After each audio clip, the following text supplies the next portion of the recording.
तो आप सभी लोग स्टार्ट होने से पहले हम 3 बार उनका उच्चारण करेंगे। ये please join your hands, close your eyes, and start ओंकार।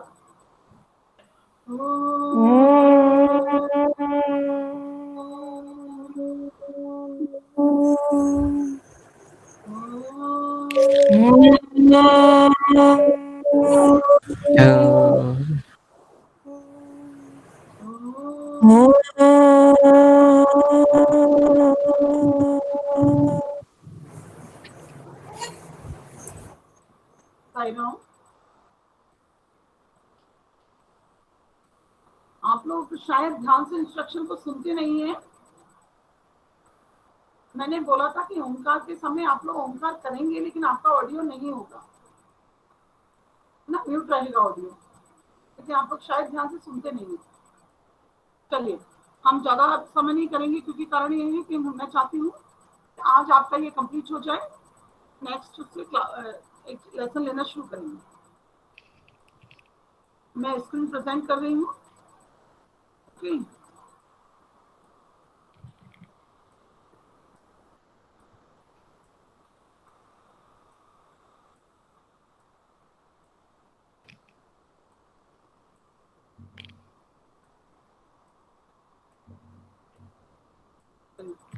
आपको दिखाई दे रहा है आप सभी लोगों को?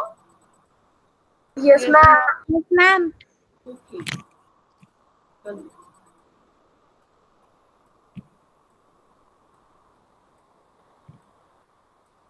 तो हमने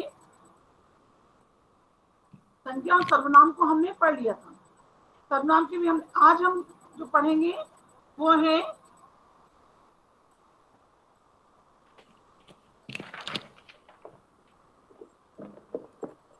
विशेष्य की परिचय। यहाँ पर आज हम पढ़ेंगे कि विशेषण का हम परिचय में किन किन चीजों का ध्यान रखते हैं। विशेषण का जब हम विशेषण शब्द को जब हम परिचय देते हैं तो हम किन किन बातों को ध्यान में रखते हैं, हमें कौन कौन सी बातों का उल्लेख करना चाहिए। तो विशेषण का परिचय क्या है? विशेषण के परिचय में निम्न बातों का उल्लेख किया जाता है। सबसे पहले जो विशेषण शब्द है वो कौन सा विशेषण है? गुणवाचक है, संख्यावाचक है, परिमाणवाचक है या सार्वनामिक है। ठीक है, फिर हम उसके वचन पर आते हैं। तो एक वचन है या बहुवचन है, लिंग, स्त्रीलिंग है या पुल्लिंग है, अवस्था, मूलावस्था, उत्तरावस्था और उत्तम अवस्था। इसको मैं थोड़ा सा आपको समझाऊंगी। ठीक है, यहाँ पर मूलावस्था होती है माने किसी भी एक व्यक्ति, वस्तु, स्थान के बारे में उसकी विशेषता बताई जाए, वो मूलावस्था होती है। माने किसी पर एक ही व्यक्ति के बारे में वहां पर उसकी विशेषताओं की चर्चा की जा रही है। उत्तरावस्था क्या होता है? उत्तरावस्था माने यहाँ पर दो लोगों के बीच में कंपैरिजन किया जाए। एक को बेस्ट, दो में से किसी एक को एक की विशेषता मतलब बताई जाए, बेस्ट बताया जाए, कंपैरिजन किया जाए, वहां पर ये उत्तर अवस्था होती है। उत्तम अवस्था क्या होती है? उत्तम अवस्था होती है एक पूरे ग्रुप में से किसी एक को, यहाँ पर दो लोगों के बीच में से एक को श्रेष्ठ बताना है, यहाँ पर पूरे वाले एक ग्रुप में से किसी एक को श्रेष्ठ बताना है। तो ये मूल अवस्था, उत्तर अवस्था और उत्तम अवस्था सामान्यतः मूल अवस्था होती है। और यदि संस्कृत के शब्द होते हैं, हमने पढ़ा है कि कुछ शब्द संस्कृत के जैसे ही प्रयोग में लाए जाते हैं हिंदी में, उन्हें हम तत्सम शब्द कहते हैं। जो तत्सम शब्द होते हैं, यदि उनमें उत्तर अवस्था होती है तो उसमें तर लगा रहता है। जैसे गुरु, गुरु मूल शब्द हो गया, गुरुतर और गुरुतम। ठीक है, जैसे लघु, लघुतर, लघुतम। इस तरीके से संस्कृत के शब्दों में उत्तर अवस्था होगी तो तर और उत्तम अवस्था होगी तो तम लग जाता है। और सामान्यतः जब हिंदी में हम बात करें तो क्या होता है? हिंदी में बात करते हुए हमें समझ में आता है कि उत्तर अवस्था, मूल अवस्था माने किसी एक व्यक्ति की विशेषता बताई जा रही है। उत्तर अवस्था माने दो व्यक्तियों में से किसी एक को श्रेष्ठ बताया जा रहा है। उत्तम अवस्था माने बहुत सारे लोगों के बीच में से किसी एक को श्रेष्ठ बताया जा रहा है, उसकी विशेषता बताई जा रही है। और विशेष माने जिस शब्द की हमने विशेषता बतलाई है, तो विशेषण क्या कहलाता है? संज्ञा और सर्वनाम की विशेषता बताने वाला शब्द विशेषण कहलाता है। और मैम एक मिनट मैम, मैं नोट कर रहा हूँ मैम, स्लाइड चेंज मत कीजिएगा प्लीज। स्क्रीनशॉट ले ले। भाई मैं लैपटॉप से कर रहा हूँ। स्क्रीनशॉट ले लो, नहीं तो वो क्लिक कर लो ना मोबाइल से। Yes ma'am. Windows plus print SC दबाएगा तो स्क्रीनशॉट हो जाएगा। विंडोज प्लस प्रिंट एससी लिखा होगा सबसे ऊपर F12 के पास में। अच्छा प्रिंट स्क्रीन दबा देगा, प्रिंट स्क्रीन प्रिंट एससी दबा ले लेता हूँ मैं, ले लेता हूँ तब तक। ठीक है, हो गया आप लोगों का पूरा? मैम ले लिया मैम फोन से। ओके। विशेष माने जो संज्ञा और सर्वनाम। विशेषण क्या है? वे शब्द जो विशेषता बता रहे हैं। विशेष्य क्या है? जिस शब्द की विशेषता बताई जा रही है, अर्थात संज्ञा और सर्वनाम। चलिए अब हम उदाहरण के माध्यम से इसको हर एक उसको समझेंगे। जैसे सबसे पहले हमने देखा गुणवाचक विशेषण का, हमने उदाहरण लिए, मतलब विशेषण के भेद के बारे में हम चर्चा कर रहे हैं। तो सबसे पहले हमने गुणवाचक विशेषण क्या होता है? दोष, आकार, रंग, प्रकार, दिशा, दशा, किसी व्यक्ति या वस्तु स्थान की बताई जाए वो गुणवाचक विशेषण होते हैं। हाँ? तो जैसे पहला उदाहरण हमने देखा है यहाँ पर, रमा ने मधुर गीत गाया, है ना? रमा ने मधुर गीत गाया। विशेषण शब्द क्या है? मधुर। विशेषण शब्द है मधुर। अब तो विशेषण मधुर और गीत, ठीक है, गीत की विशेषता बता रहे, गीत कैसा है? मधुर है।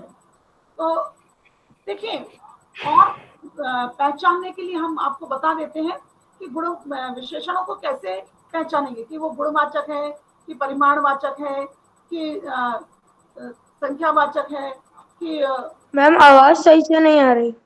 मैम क्लियर आ रही है आवाज। कि सार्वनामिक है ना? कि सार्वनामिक है। ये वाली बात कैसे पहचानेंगे कि वो गुण। अब आई थोड़ी क्लियर? आई क्लियर आवाज? ओके, मैम क्लियर ही है। Yes ma'am, yes ma'am. Clear ही आ रही। लेकिन सिर्फ देखिए, हम थोड़ा सा आपको फिर से पहली स्लाइड पे जाकर हम थोड़े से विशेषण के बारे में आपको बताएंगे कि कैसे आप पहचानेंगे कि वो कौन सा विशेषण है, क्योंकि विशेषण के भेद बताने ना। तो गुणवाचक विशेषण को हम क्या करेंगे? कैसा, कैसा प्रश्न होगा? गीत कैसा है? मधुर है। तो जैसे ही हम कैसा लगाएंगे और उत्तर में जो शब्द आएगा वो गुणवाचक होगा। कितना, तो संख्यावाचक। परिमाणवाचक में भी कितना ही आएगा, लेकिन दोनों में अंतर क्या होगा? संख्यावाचक जो होगा वो होंगे जिसको हम गिन सकते हैं, 1 2 3, मतलब कोई भी वस्तु, व्यक्ति हम जिसे गिन सके वो संख्यावाचक में आ जाएगा। परिमाणवाचक में क्या होगा? जो माप तौल होता है। समझ आ रहा है ना? होगा तो कितना, लेकिन परिमाणवाचक में क्या होगा? माप तौल वाली बात। मतलब मैम किसी चीज का मैम वजन या फिर मैम मात्रा मात्रा की बात आ जाएगी। मतलब हम नाप तौल करते हैं वो शब्द से, कपड़ा है, तेल है, अनाज है, जो भी चीजें हैं हम जिसे नापते तौलते हैं, जमीन है, वो सब चीजें परिमाणवाचक नहीं। दोनों के प्रश्न दोनों के कितना ही बनेंगे, लेकिन दोनों में अंतर होगा। सार्वनामिक विशेषण मतलब जो सर्वनाम विशेषण का कार्य करे। जो सर्वनाम, देखिए सर्वनाम मूलतः क्या होते हैं? सर्वनाम जो होते हैं वो संज्ञा के स्थान पर प्रयोग किए जाते हैं। संज्ञा के स्थान पर प्रयोग किए जाते हैं। जैसे सीता हंस रही है, वह रो नहीं रही है। अब यहाँ पर वह जो शब्द आया वो कैसा आया? सीता के स्थान पर आया। लेकिन यदि हम इसको संज्ञा के साथ में कर दें तो ये सार्वनामिक विशेषण हो जाता है। जब ये संज्ञा के साथ में उसकी विशेषता बताने लगता है तब ये सार्वनामिक विशेषण हो जाता है। तो हमने इसलिए थोड़ा सा यहाँ पर आपको किया, अब उदाहरण के माध्यम से जानेंगे। रमा ने मधुर गीत गाया। अब मधुर कैसा गीत गाया? मधुर। यदि कैसा आया है तो निश्चित है वो क्या है? गुणवाचक विशेषण। निश्चित है वो मधुर शब्द क्या हो गया? गुणवाचक विशेषण। क्योंकि उसका विशेष जो है वो एक वचन है, गीत। विशेष शब्द जो है वो उसका जो है वो एक वचन में है, तो हमारा जो विशेषण होगा वह भी एक वचन में होगा। तो क्या हो गया? एक वचन हो गया, गुणवाचक हो गया, एक वचन हो गया। गीत शब्द पुल्लिंग है, इसलिए विशेषण भी पुल्लिंग है, क्योंकि इसमें तर और तम अवस्थाएं नहीं है और ना ही यहाँ पर किसी के साथ इसका कंपैरिजन किया गया है, तो इसलिए यह मूलावस्था हो गई, इसलिए इसे मूल अवस्था कहा गया। अब आता है मैम विशेष शब्द। क्या है? विशेष शब्द है गीत। चलिए अब बताइए। Excuse me ma'am. हाँ बोलिए। मैम मुझे पूरी अवस्था समझ में नहीं आई मैम। अच्छा, अवस्था। अवस्था देखिए क्या होता है, फिर से मैं बता देती हूँ। 3 अवस्थाएं होती है, मूलावस्था, उत्तर अवस्था और उत्तम अवस्था। जब हम किसी एक चीज की विशेषता बताते हैं तब वह मूल अवस्था होती है। जैसे यहाँ पर देखिए, गीत अकेला ही है और हमने उसकी विशेषता बताई है मधुर, तो यहाँ पर ये मधुर जो है मूल अवस्था है। लेकिन यहाँ पर हम इन्हें कहा होता कि रमा श्यामा से अधिक मधुर गीत गाती है, रामा श्यामा से मधुर गीत गाती है, तो क्या होगा? रामा और श्यामा के बीच में, 2 लोगों के बीच में हुआ तो हो जाती वो अवस्था उत्तर अवस्था ना। छात्रों में रमा ने मधुर गीत गाया, माने सारे छात्रों के बीच में से रमा एक को हमने निकाला है, और तो वहां पर हो जाएगी कौन सी अवस्था? उत्तम अवस्था। समझ में आया? Yes ma'am, thank you ma'am. और यदि संस्कृत यदि शब्द होता है तो हम क्या करते हैं? इसमें तर लगाकर उत्तर अवस्था, उत्तम लगाकर उत्तम अवस्था बनाते हैं। चलिए अब आता है परिमाणवाचक विषय। परिमाणवाचक में क्या है कि 2 प्रकार होते हैं परिमाणवाचक में, निश्चित परिमाणवाचक और अनिश्चित परिमाणवाचक। निश्चित परिमाणवाचक में क्या है? निश्चित संख्या दी जाएगी, अनिश्चित में निश्चित संख्या नहीं होगी। जैसे उस पहला उदाहरण हमने देखा, उसने 5 मीटर कपड़ा खरीदा। 5 मीटर कपड़े का, ये क्योंकि मैम 5 मीटर, मैम ये कपड़े की मात्रा है मैम, कितना मीटर कपड़ा खरीदा? कपड़े की मात्रा है, इसलिए परिमाणवाचक विशेषण हो गया। ठीक है, क्योंकि 5 मीटर निश्चित है। ओके, 5 मीटर निश्चित है, इसलिए ये निश्चित वाला। माने हमको परिमाणवाचक बताने के समय ये भी बताना पड़ेगा कि ये मात्रा निश्चित है या अनिश्चित है। अब 5 मीटर शब्द है तो बहुवचन है, कपड़ा है तो पुल्लिंग है। 5 मीटर, क्योंकि कोई यहाँ पर कंपैरिजन नहीं हो रहा है किसी के साथ में भी, तो ये मूल अवस्था है। विशेष से क्या हो गया? कपड़ा। अब आते हैं हम दूसरे उदाहरण पर। बाजार से थोड़ी चीनी लेकर आओ। थोड़ी, थोड़ी शब्द जो है वो परिमाणवाचक, क्योंकि मात्रा का है, परिमाणवाचक है, लेकिन कितनी, ये संख्या या मात्रा, सॉरी मात्रा, संख्या नहीं, मात्रा निश्चित। मैम इसमें ये नहीं पता है कि मैम इसमें ये नहीं पता है कि चीनी की हमें कितनी मात्रा लानी है, हम कितना केजी लाना है। हाँ, कितना लेना है, लेकिन क्या है कि चीनी एक वचन नहीं हो सकता, चीनी बहुवचनी शब्द रहेगा। स्त्रीलिंग है चीनी शब्द, मूलावस्था है, और विशेष शब्द क्या है? थोड़ी का विशेष क्या है? चीनी। अच्छा, गुणवाचक में 2 उदाहरण हमने आपको दे दिए, सॉरी हाँ, विशेषण के पद परिचय में मैंने 2 आपके ले लिए, गुणवाचक और परिमाणवाचक। इसमें से यदि किसी को डाउट है तो अपना माइक अनम्यूट करे और मुझे क्वेश्चन करे। यदि और नहीं है तो भी नो। क्योंकि मेरे पास स्क्रीन पूरा, मैंने स्क्रीन को फुल कर रखा है, तो मेरे पास आपके चैट बॉक्स नहीं दिख रहा है, इसलिए आप लोग अपना माइक खोलकर मुझे बात कर सकते हैं, मुझसे बात कर सकते हैं। मैम हाँ बोलिए। मैम आपने अभी बोला कि वो मीठा गाता है, तो मैम उसमें गुणवाचक आया, मीठा गुणवाचक है। अगर मैम बोले हम कि एक सेकंड, आपने बोला वह मीठा खाता है। नहीं मैम, वह मधुर गाता है, ये वाला ये सेंटेंस था मैम पहले वाला, ओके ओके तो मैम वो मधुर गुणवाचक हो गया ओके। मैम। लेकिन अगर हम बोले कि वह मीठा गाता है, तो मैम जो मीठा है मैम वो भाववाचक होगा। नहीं, भाववाचक नहीं होगा, मीठा गाता है तो ये तो क्रिया विशेषण हो गया, गाने की विशेषता हो गई। मीठा कैसा गाता है? मीठा गाता है, रीतिवाचक क्रिया विशेषण हो गया। देखिए विशेषण क्या है? जो शब्द संज्ञा या सर्वनाम की विशेषता बतलाते हैं वो विशेषण कहलाते हैं, और जो शब्द क्रिया की विशेषता बतलाते हैं वो क्रिया क्रिया विशेषण। विशेष, हाँ आपका जो उदाहरण है वो विशेषण का उदाहरण नहीं है, वो क्रिया विशेषण का उदाहरण है, रीतिवाचक क्रिया विशेषण का उदाहरण है। क्लियर हुआ? Yes ma'am.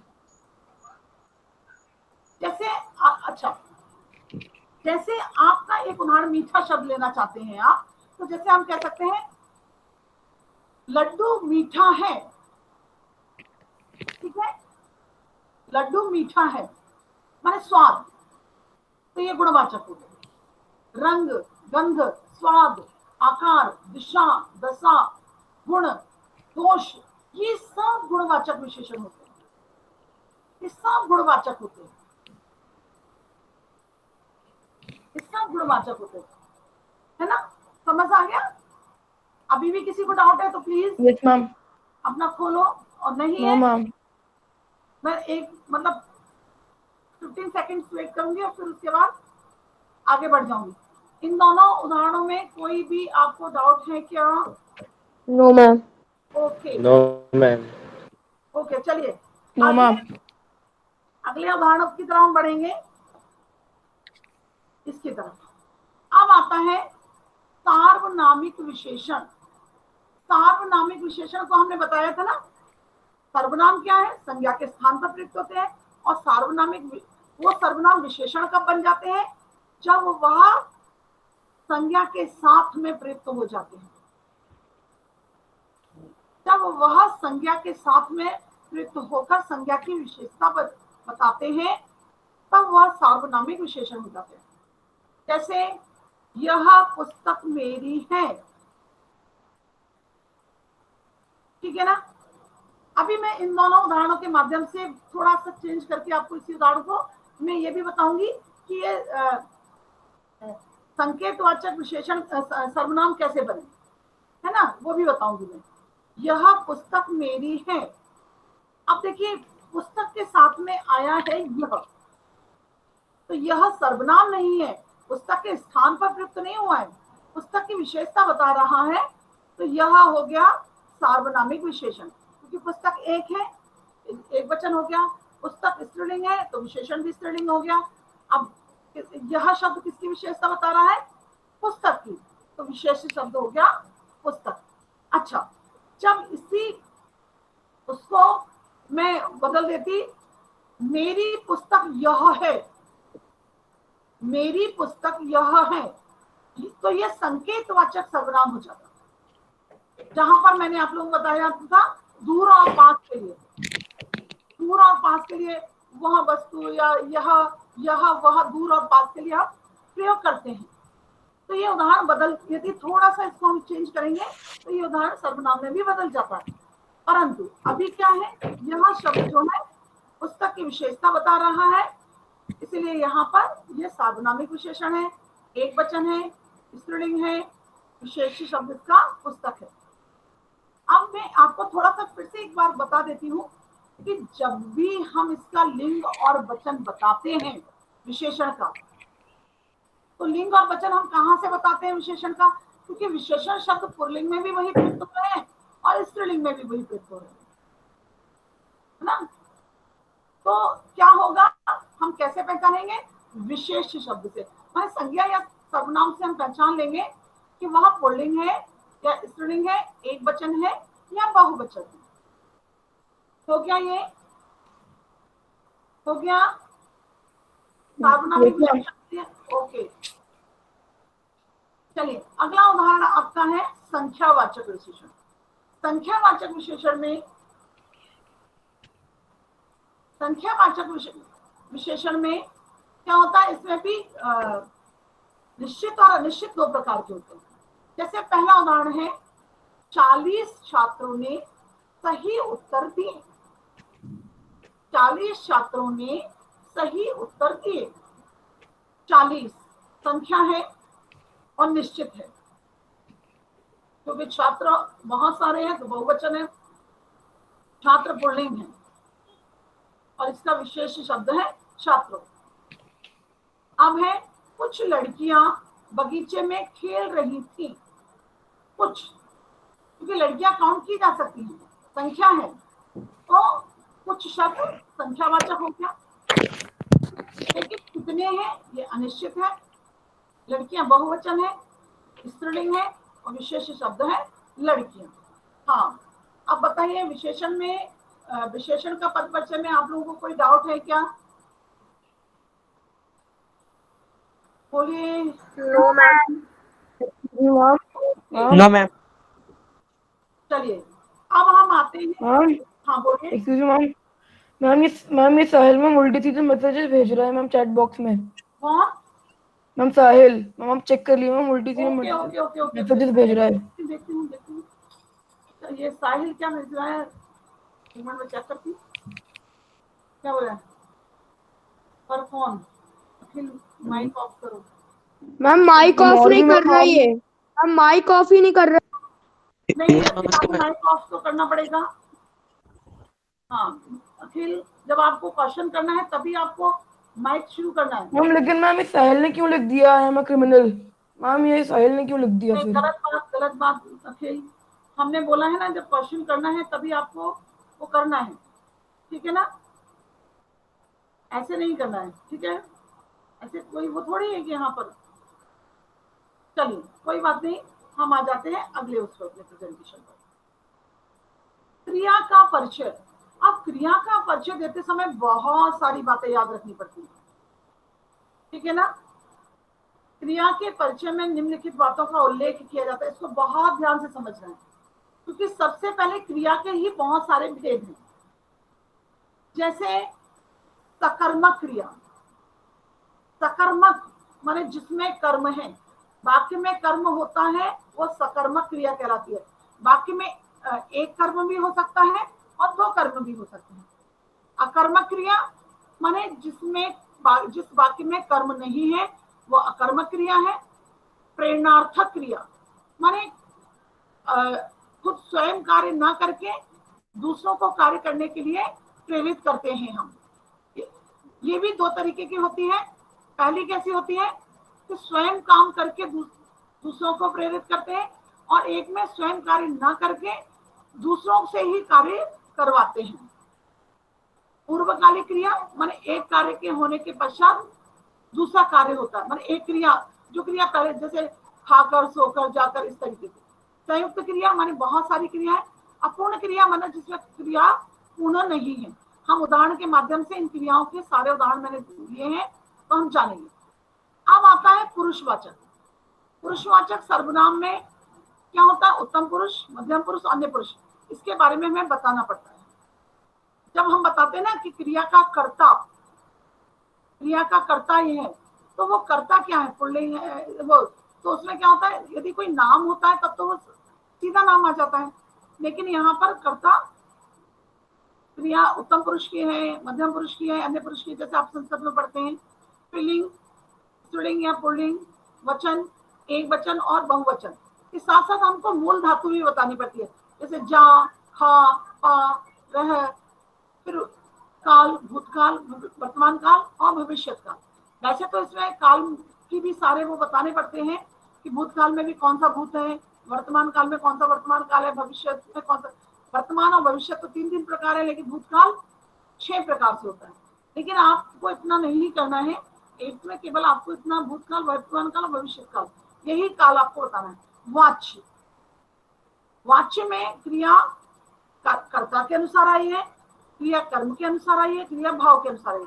आप लोग वाच्य जानते हैं, मैंने आप लोगों को वाच्य पढ़ाया था समर वेकेशन से पहले, आपको बताया था कि कर्ता के अनुसार प्रयोग होना और भाव के अनुसार प्रयोग होना। फिर लास्ट में ये बताना कर्ता के अनुसार क्रिया आई है या कर्म का कौन सा कर्ता है। यदि कर्ता के अनुसार आई है तो कर्ता कौन सा है, कर्म के अनुसार आई है तो कर्म कौन सा है। ओके, चलिए आगे हम जाएंगे। क्रिया के उदाहरण, क्रिया के उदाहरण के अनुसार हम पूरा जानेंगे। जैसे रोगी दवाई पी रहा है।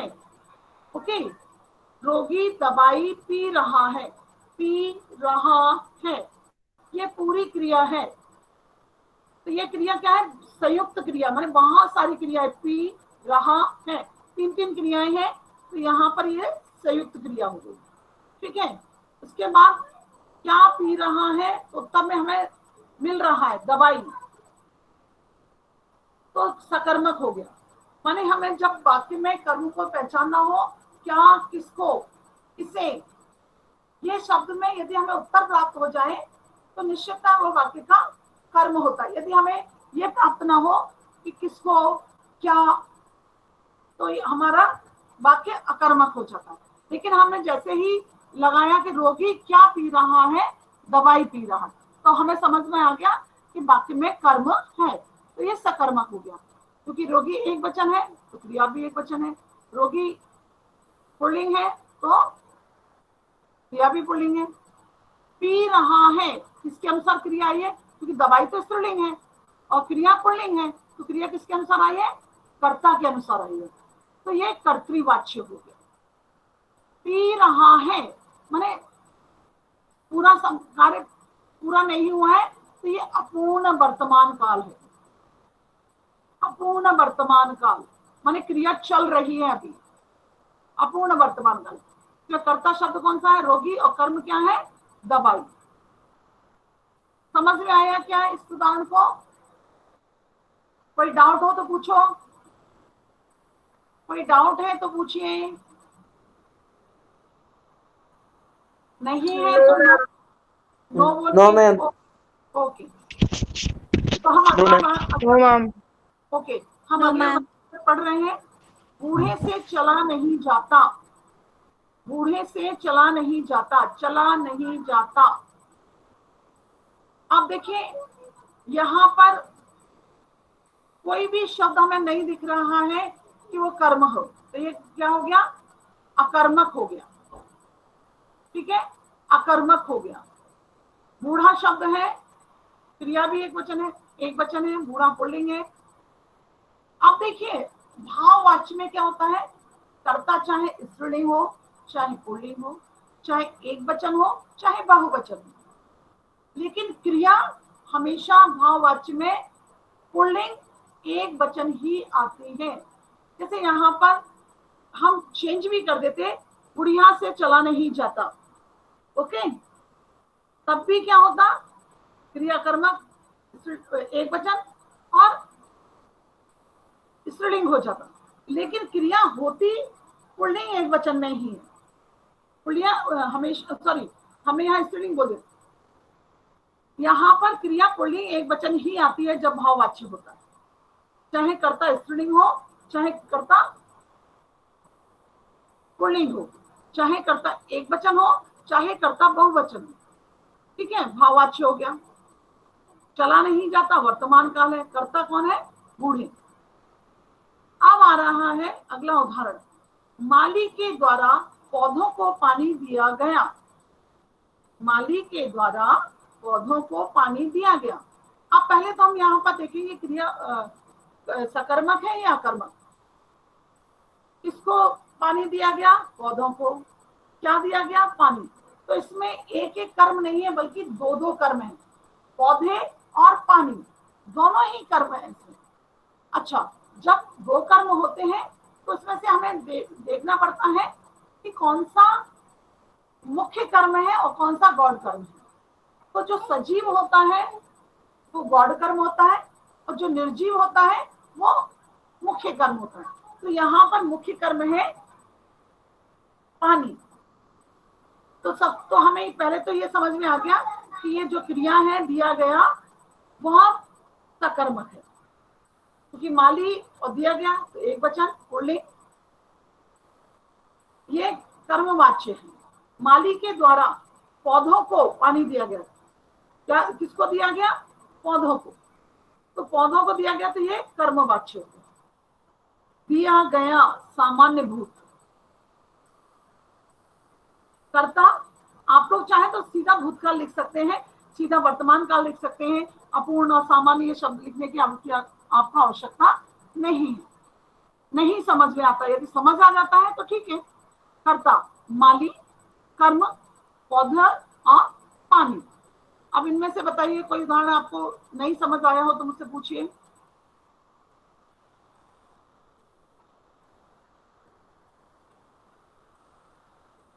पूछना है कुछ? यस या नो में आंसर दे दो फटाफट। No ma'am. और भी बच्चे हैं No, ma'am. दूसरे? No ma'am. Okay, no ma'am. अब हम क्रिया के और भी एक उदाहरण देखेंगे, क्योंकि अध्यापक से छात्रों को पढ़वाया जाएगा। अब यहाँ पर क्या हुआ है? अध्यापक से छात्रों को पढ़वाया जाएगा। तो ये क्या हो रहा है? प्रेरणार्थक क्रिया हो रही है। प्रेरणार्थक क्रिया माने स्वयं ना पढ़ा के क्या किया जाएगा? अध्यापक से पढ़वाया जाएगा। तो ये प्रेरणार्थक हो गई, माने स्वयं कार्य ना करके दूसरों को कार्य करने के लिए प्रेरित किया जाता है, वहां पर प्रेरणार्थक क्रिया होती है। क्योंकि किसको पढ़ाया जाएगा? छात्रों को। तो क्रिया सकर्मक हो गई। छात्र बहुत सारे हैं, बहुवचन हो गया। पुल्लिंग है, छात्र पुल्लिंग है। सामान्य भविष्यत है, कर्मवाच्य क्योंकि क्रिया कर्म के अनुसार आई है। कर्ता यहाँ पर अध्यापक है और कर्म छात्रों है। अब अगला उदाहरण बनता है यहाँ पर अतिथि मैम। खाना। हाँ बोलिए। मैम इसमें प्रेरणार्थक और सकर्मक क्रिया दोनों क्यों आई? तो प्रेरणार्थक क्रिया है ना, क्योंकि वो क्रिया का भेद हम बता रहे थे ना। संयुक्त क्रिया है, सामान्य क्रिया है, क्रिया का भेद भी तो बता रहे थे ना हम, क्योंकि क्रिया के 6 भेद होते हैं। Yes ma'am. क्रिया के भेद भी तो बताने पड़ेंगे कि कौन सी क्रिया है। 6 भेद हमने देखिए यहाँ पर आपको क्रिया के 6 भेद बताए थे। देखिए, अकर्मक, सकर्मक, प्रेरणार्थक, पूर्वकालिक, संयुक्त और अपूर्ण। अच्छा, आप ये कहना चाहते हैं कि यदि हमने प्रेरणार्थक क्रिया बता दी है तो सकर्मक क्यों बताएंगे? यस हम मैम। यहाँ पर ये क्रिया, ये वाला पार्ट जो है सकर्मक और अकर्मक, ये तो बताना ही है, ये तो बताना ही है। इसके अलावा देखिए अभी अगले उदाहरण में भी यही देखने को मिलेगा। बहुवचन पुल्लिंग सामान्य। अतिथि खाना खाकर सो गए। खाकर माने दो क्रियाएं हो रही है, खाना खाना और सो जाना। यहाँ पर दो क्रियाएं हो रही हैं। आप देख रहे हैं यहाँ पर दो क्रियाएं हो रही हैं।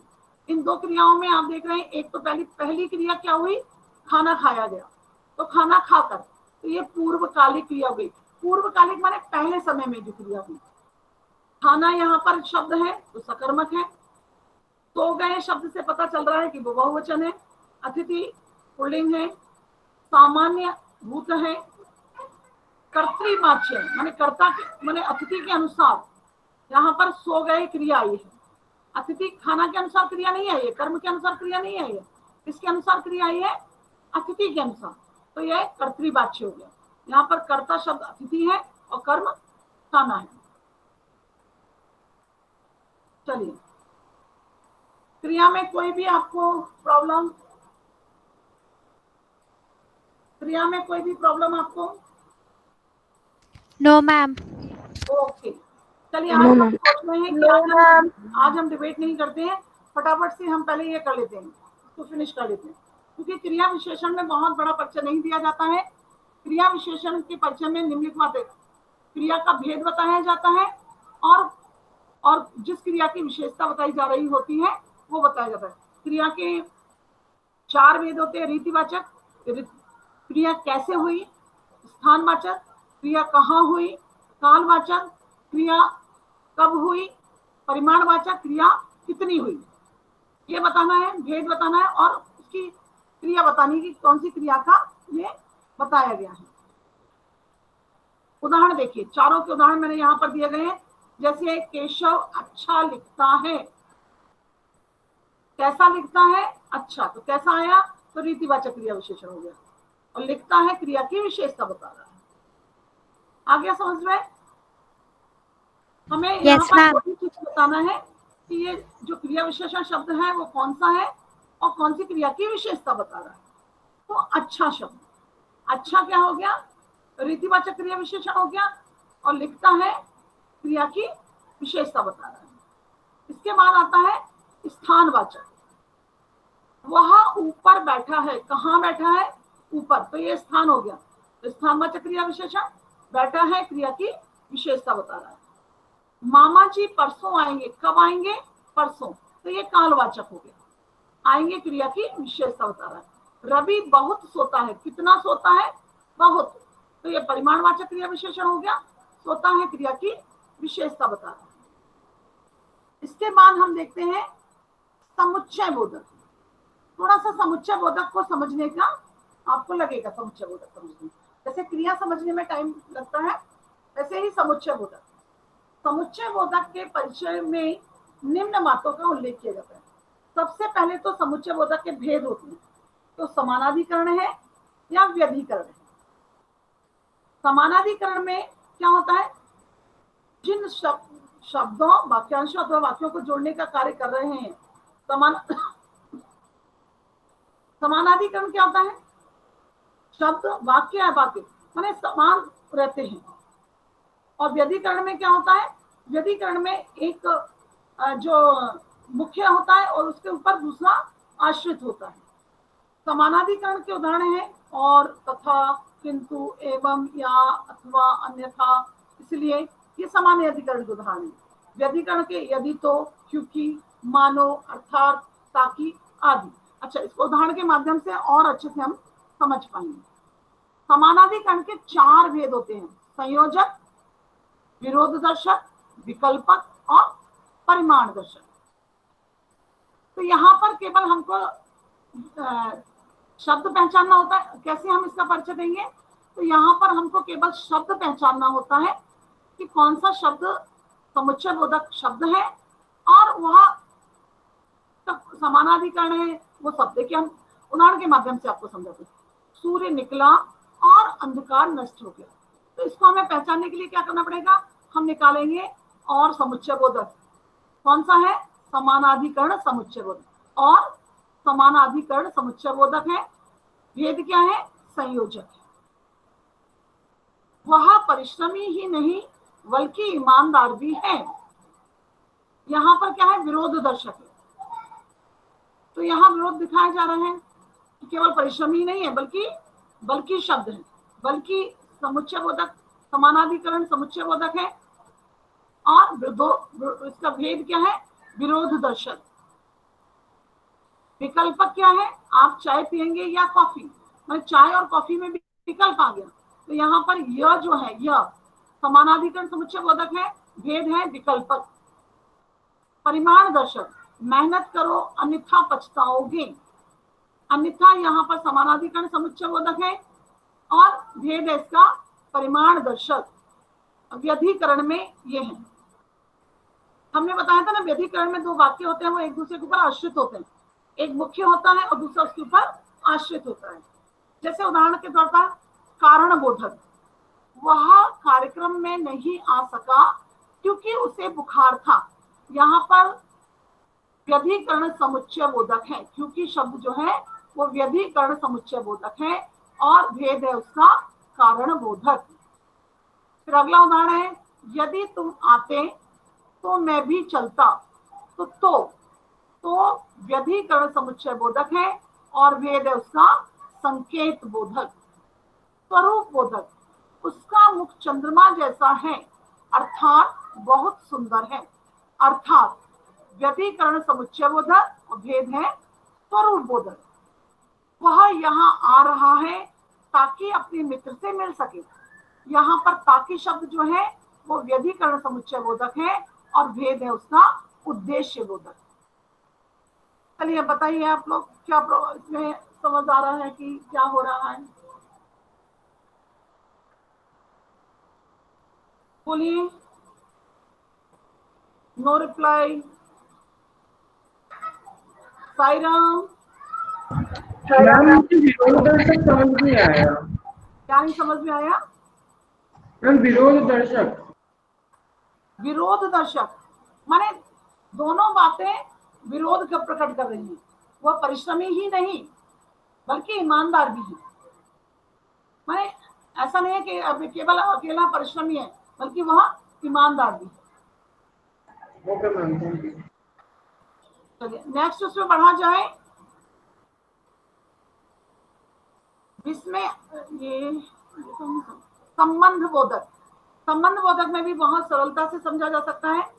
जैसे संबंध बोधक के परिचय में निम्नलिखित बातों का उल्लेख किया जाता है। क्या देखा जाता है? संबंध बोधक के परिचय में उन शब्दों का निर्देश करना पर्याप्त होता है जिनका संबंध जोड़ा जा रहा है। उदाहरण के तौर पर देखिए, मेरे घर के सामने उद्यान है। मेरे घर और उद्यान को किस चीज से जोड़ा जा रहा है? के सामने। ठीक है, मेरे घर और उद्यान इन दोनों शब्दों को किन शब्दों से जोड़ा जा रहा है? के सामने। तो के सामने संबंध बोधक हो गया। उद्यान और घर और उद्यान का संबंध बता रहा। संबंध बोधक में इतना ही बताना पड़ता है कि मतलब कौन सा शब्द दोनों शब्दों को जोड़ने का काम कर रहा है और कौन से दो शब्दों का जोड़ने का काम कर रहा है। इसके बाद अगला उदाहरण है आपका विस्मय आदि बोधक। विस्मय आदि बोधक का परिचय भी बहुत सरल होता है। इसमें केवल ये बताना पड़ता है कि कौन सा विस्मय आदि बोधक है और कौन सा भाव प्रकट हो रहा है। जैसे घृणा, शोक, विस्मय, शोक, क्रोध आदि। पहला उदाहरण, अरे आप अभी तक यही बैठे हैं। तो जो अरे क्या है, पहले तो हमने क्या पहचाना? कौन सा विस्मय आदि बोधक शब्द लगा हुआ है इसमें? अरे। और अरे में कौन सा भाव प्रकट हो रहा है? आश्चर्य का। अब दूसरा उदाहरण देखिए, हाय बेचारा घायल हो गया। यहाँ पर कौन सा विस्मय आदि बोधक शब्द प्रयोग किया गया? हाय। और कौन सा भाव प्रकट हो रहा है? शोक का। तो ये आपका परिचय है और टाइम भी हो गया है। ठीक है, तो आप लोग आप बताइए मुझे। 1 मिनट में स्टॉप करती हूँ इसको, वापस आती हूँ आप लोगों के पास। चलिए, कहीं पर कोई भी प्रॉब्लम है बोल सकते हैं। ओके, अंकुश का आ गया। No ma'am. आप लोग भी अपना चैट बॉक्स में लिख सकते हैं या नो, कोई प्रॉब्लम है तो। ओके, चहित, अंकित, सत्यम, वेदांती, प्रखर, सर्वज्ञ, ऋषिका, कृतिका, संजय, मीनांशा, मनु, राज, वेद। ओके, बहुत सारे बच्चों, मतलब सामान्यतः सारे बच्चों के ये यहाँ पर आ गए हैं। संजय धाकड़। ओके, चलिए अभी काम करते हैं हम नेक्स्ट। हाँ, नियति। ओके,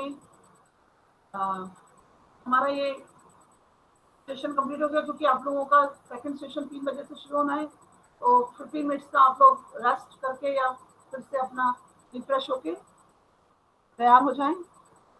चलिए, साई राम। अपना सब लोग लीव करना शुरू करो। साई राम।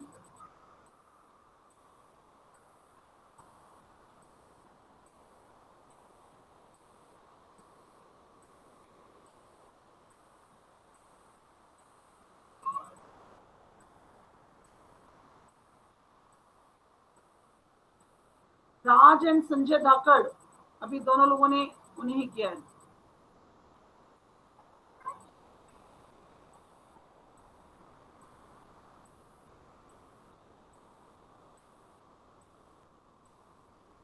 राज एंड संजय धाकड़, आप मुझे सुन रहे हैं?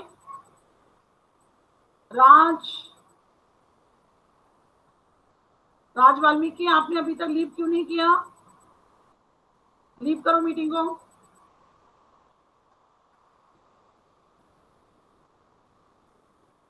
संजय धाकड़ ने भी अभी तक नहीं, तो फिर मैं अपनी तरफ से कर दूंगी आप लोगों को।